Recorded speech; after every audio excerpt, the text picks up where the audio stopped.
I've learnt two things today. I'm going to show you a photograph. Can you hold this side for me? Thank you. What do you think that is? I'm not going to tell you. It looks something to do with ice. Yeah. Yeah, it's ice. It's an ice flow. It's something that's broken off from the major. What is it? Here, this just gives you a sense of the size. These are 3 seals. Okay. This is a capsized iceberg.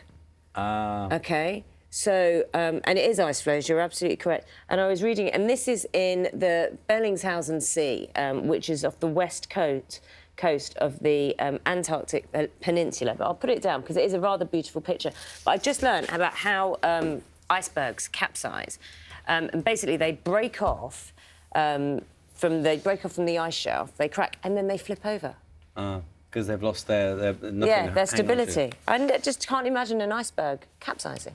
On a rather less important note, probably fans of E.T., amazing film that it was of its time. Beautiful. Probably know this story inside out. I didn't know this, that during the making of the film, Drew Barrymore, who was only 6 at the time, she thought that E.T. was real. So off stage, when they're having their crew lunches and stuff, she would sit with E.T., as in the puppet, and the controllers who are working E.T.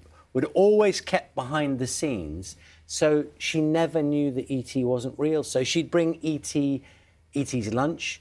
If it was a bit cold, she'd say, "Can someone get E.T. a scarf?"